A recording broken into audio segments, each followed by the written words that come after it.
কাফেরদের যত অনুষ্ঠান আছে সব অনুষ্ঠানের উপরে নারী পুরুষ কড়া হওয়া লাগবে, কঠোর হওয়া লাগবে। এই যে ফেব্রুয়ারি মাসের কয়েকদিন আগে যেই দিবসটা গেল, কি নাম? বিশ্ব ভালোবাসা দিবস। এই মাই ইয়ারতাদ্দা মিনকুম এই শব্দের ব্যাখ্যায় আমি পড়েছি, ইরতেদাদ মানে পরিবর্তন করা, ইরতেদাদ মানে ফিরে যাওয়া, ইরতেদাদ মানে হক থেকে বাতিলের দিকে চলন্ত অবস্থায় চলে যাওয়া। সুতরাং আল্লাহর নামকে যারা পরিবর্তন করে দিয়েছে তাদের নিয়ে আসা দিবস এই 14 ফেব্রুয়ারি। শফিক রেহমান, এই লোকটার নাম ছিল শফিক রহমান। ইংল্যান্ড থেকে এই বিশ্ব ভালোবাসা দিবস আমদানি করেছিল। সাংবাদিকরা প্রশ্ন করছে, স্যার আপনার নাম তো শফিক রহমান, রেহমান করেন কেন?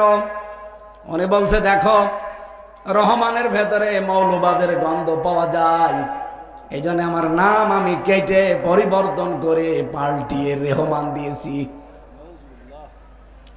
বাংলার মুসলমানের রেকর্ড হচ্ছে, এটা সারা দেশে ছড়াই।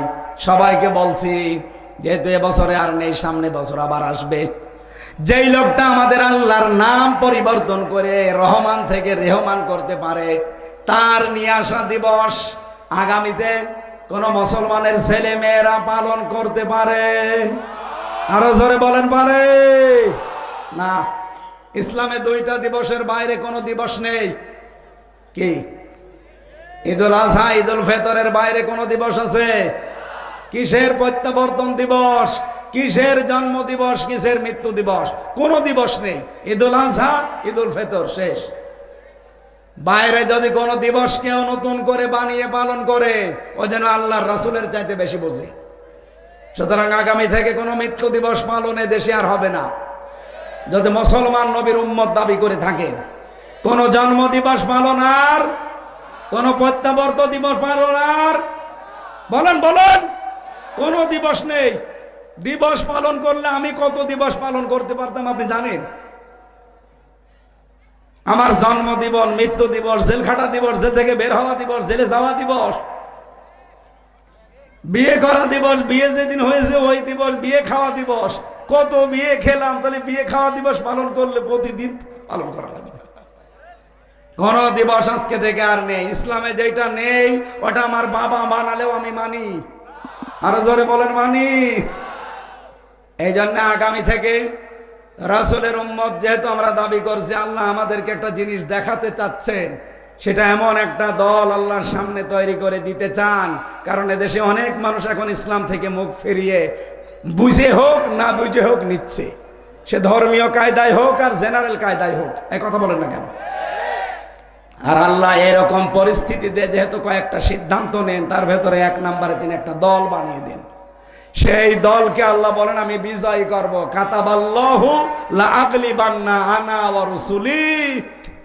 আমি আল্লাহ লিখে দিলাম, লামে তাকিদ নুনে সাকিলা, অবশ্যই আমি আল্লাহ এবং আমার রাসূলের সাথে যারা আছে তারা বিজয় হবেই। এই আয়াতটা আমরা সামনে বাস্তব অবস্থায় দেখতে চাই কিনা? আরো জোরে বলেন, চাই কিনা? আল্লাহ যেন চর্ম চোখে আমাদের দেখায় যে আল্লাহর দল এদেশে বিজয় হয়ে গেছে। আরো জোরে বলেন, আল্লাহর দল কারা? যারা 3টা কাজ করে। কয়টা? আপনি এবার দেখেন, এই দেশে এখন 72টার উপরে দল আছে, 48টাই নিবন্ধিত দল। আমাদেরটাও ছিল, সেটা মিলে 49টা। কিন্তু জালেমরা নিবন্ধনটা বন্ধ করে দিয়েছে। আমরা চাই এটা অতি শীঘ্রই ফেরত দেওয়া। হ্যাঁ, কথা বলেন না কেন?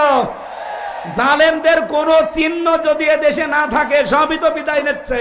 32 বিদায় নিয়েছে, টঙ্গিপাড়াও বিদায় নিতে পারে। কথা বলেন না কেন? জালেমদের কোন দৃশ্য এই দেশে কেউ দেখতে চায় না। কি কথা বলেন না কেন? কেউ দেখতে চায়? সবাই বলছে কোন জালেমের দৃশ্য এই দেশে থাকবে না। সুতরাং জালেমের দেওয়া অবৈধ রায়ও এই দেশে থাকবে না।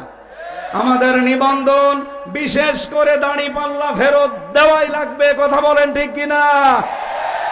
এটা শুধু আমি এই কয়েকজন মানুষের সামনে না, এটা রেকর্ড হচ্ছে না, 18 কোটি মানুষের পক্ষ থেকে বলতে চাই, এই অবৈধ রায় বাদ দিয়ে আমাদের জায়েজ যে নিবন্ধন, এটা ফিরিয়ে দাঁড়িপাল্লা ফেরত দেওয়া লাগবে।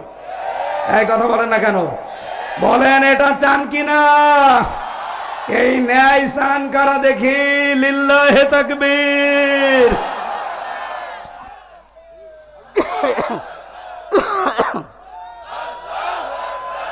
এসো কোরআনের ছায়া তোলে সমবেত হই, এসো আল্লাহ রাসূলের অনুগত হই।